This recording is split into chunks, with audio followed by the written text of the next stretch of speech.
Hello বন্ধুরা, কেমন আছো তোমরা সবাই? আশা করি সবাই খুব ভালো আছো। আমরাও ভালো আছি, কৌশিকী আর আমি। তো আমার ঘরে চলে এসেছে এই যে লয়েডের এয়ার কুলার এসি, তো এয়ার কন্ডিশনার। আর ভোল্টাসেরটা তো ওই যে মা বাবার বাড়িতে লাগিয়েছে, ওই যে ওইখানে রয়েছে ভোল্টাস। তো এই ভোল্টাসে হচ্ছে সব টেডি বিয়ার রাখা। ওইটা ভোল্টাসে স্প্লিট আছে, যেটা স্প্লিটটা থাকে রুমে, যেটা সেটা তার মধ্যে টেডি বিয়ার, ওইগুলোর মধ্যে টেডি বিয়ার। আর বলো না, মানে আমি এবার থেকে আস্তে আস্তে করে ভিডিও করার চেষ্টা করবো। এই দেখো, সবজি কাকু 3 দিন আসবে না বলে পালং শাক দিয়ে গেছে, 2 আটি কেটেছি, এখন 1 আটি এই যে কাটছি বেঁচে কুটে। পেঁপে দিয়ে গেছে 3টে, ক্যাপসিকাম, লেবু, শসা, ধনে পাতা এই বেছে রাখবো, পটল দিয়ে গেছে, এদিকে কুমড়ো দিয়ে গেছে, রয়েছে আরও চিচিঙ্গা।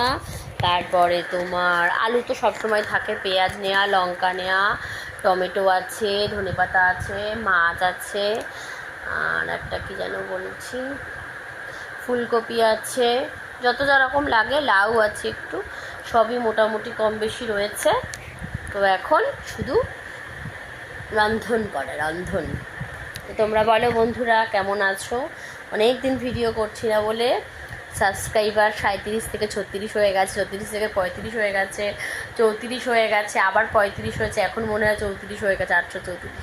তো যাই হোক, সময়ের অভাব প্রথমত, সব দিক মেনটেন করতে হচ্ছে। কারণ এটা দোকানে গিয়ে দেখলাম ভাইফোঁটার দিন, সেটাকে অর্ডার দিলাম, সেটা আসলো, তারপরে ফিটিংস করতে লোক আসলো, সেসব যে জায়গাগুলো নিচে যে পড়ার র্যাকগুলো ছিল, বুক সেলফ, সেগুলোকে সরালাম, পরিষ্কার করলাম।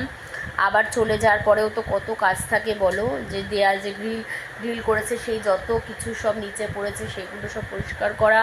ওয়াশিং মেশিন চলে আসবে এই সপ্তাহে হয়তো বা, সেগুলোর পয়েন্ট করা। সোফাতে 1 গাদা জামা কাপড় কেচেছি, সেগুলো কদিন ধরে জমিয়ে, রোজই কদিন ধরে কেচেছি পরপর, সেগুলো জমিয়ে সব ভাঁজ করা।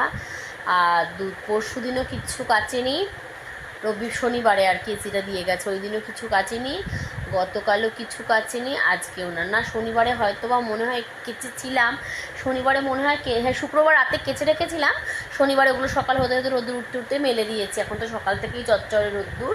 তো যাই হোক, আর কি বলো তো, রবিবারেও কাচেনি গতকালকে, আজকেও কাচেনি। আগামী দিন একটু কাচাকুচি করবো ভাবছি, দেখা যাক, জানি না। বাটা মাছের ঝোল হবে, কালো জিরে, আলু, বেগুন দিয়ে, ধনেপাতা বড়ি দিয়ে, আর পালং শাক হবে।